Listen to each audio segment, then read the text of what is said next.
everyone, this is Adrian from Call of Starcraft. Oops, that replay was on X8, right there, my bad.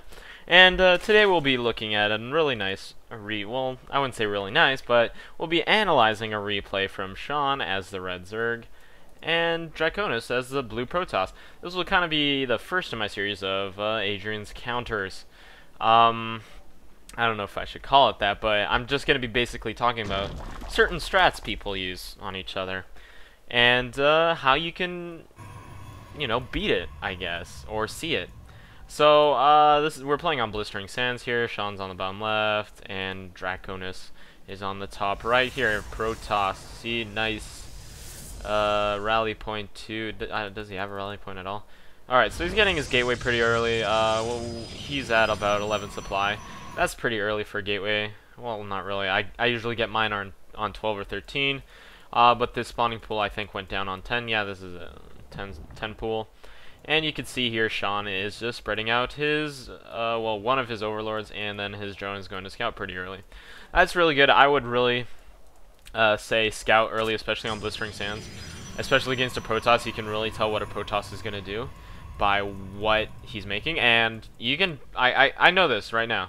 He's making 2 gateways. He's not going to be making an assimilator. I know this because he won't be getting a cybernetics. He'll be spending those minerals on zealots. So this Draconis guy is going to be going 2 gate with zealots only, pretty much. A gas steal wouldn't really matter right now. So now as Sean, he knows, well, hopefully he knows that, yeah, he's chrono boosting that zealot. He knows he's going to get zealot rush. So what you want to make is a queen. Okay, that's probably the first thing I would make.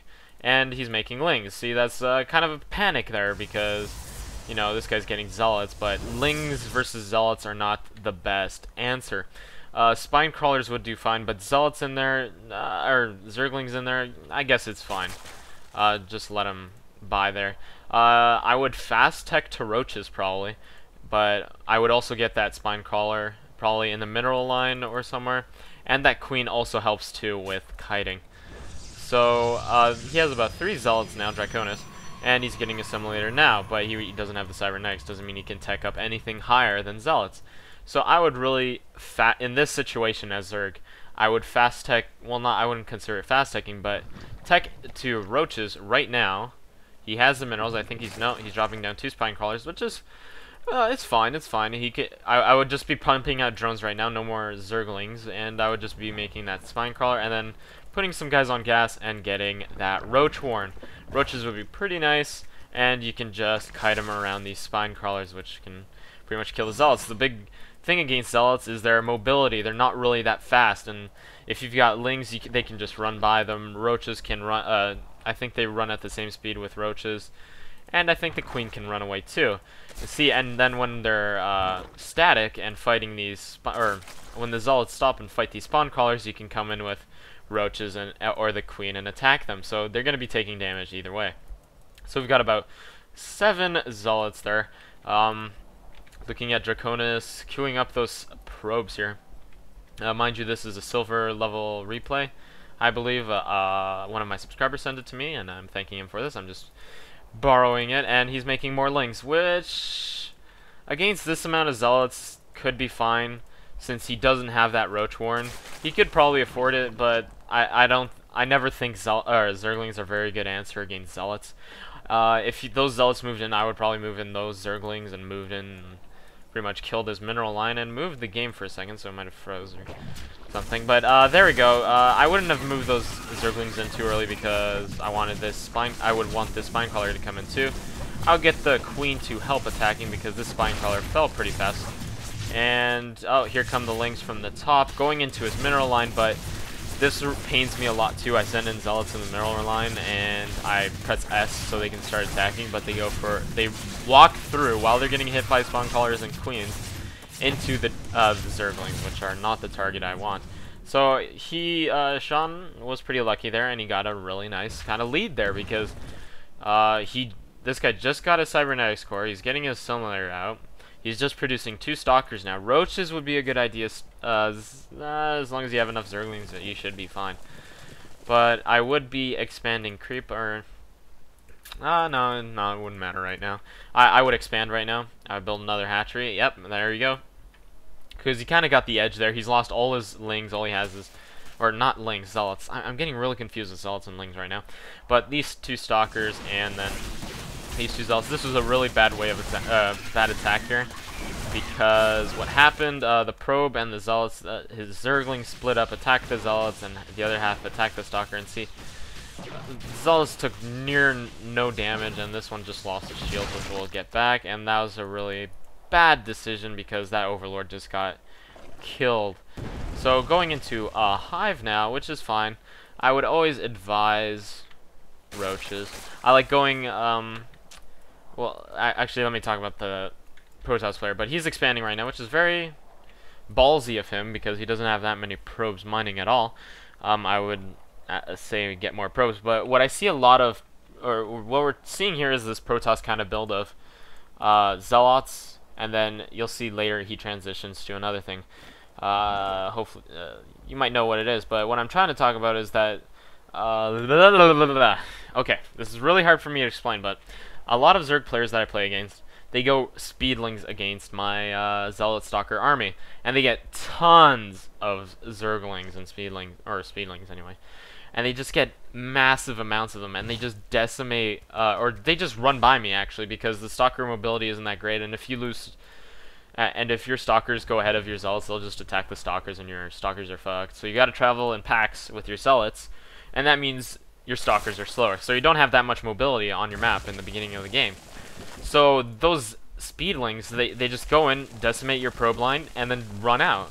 And then that slows your economy down quite a bit.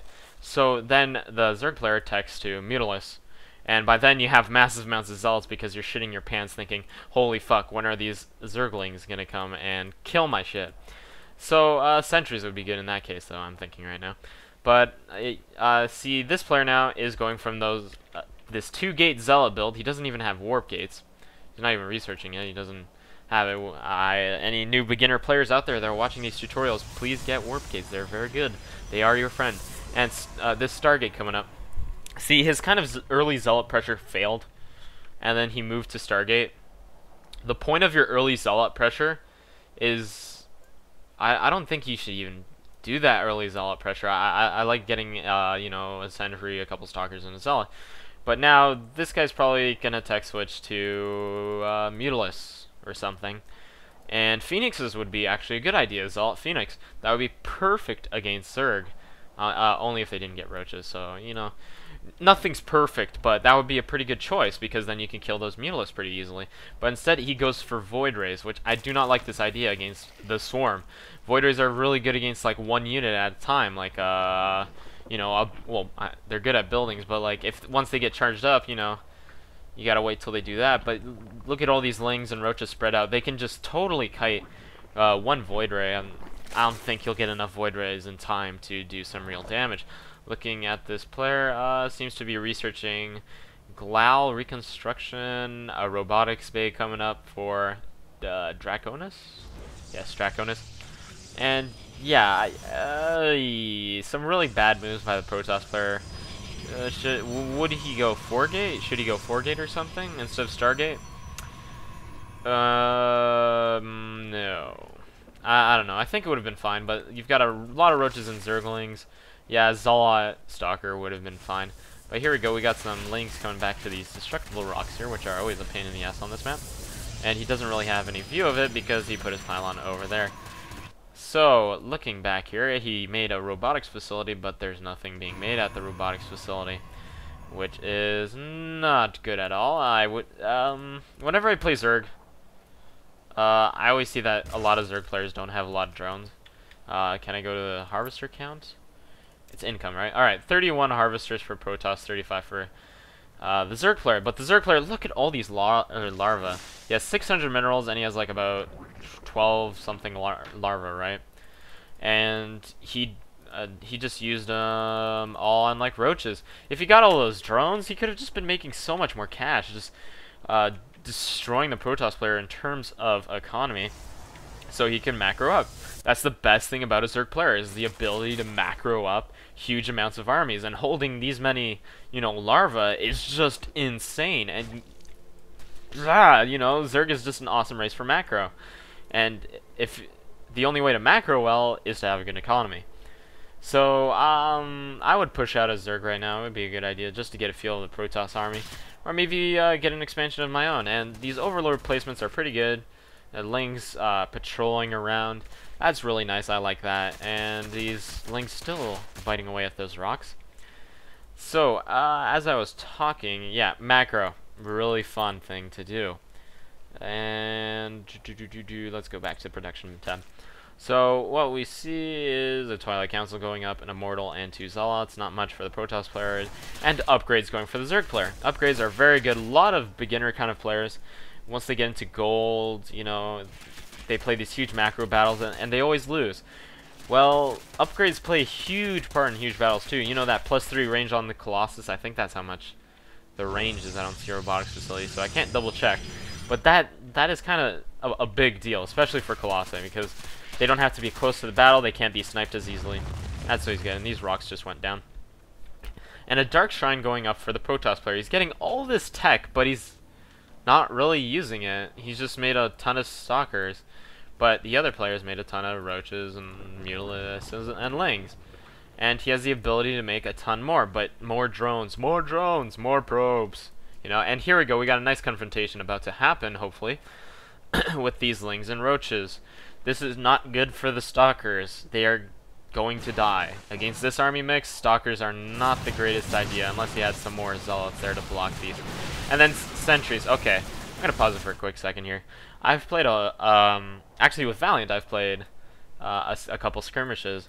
And pretend this Protoss player is me. Except my army would have a bit more Zealots and a couple Sentries.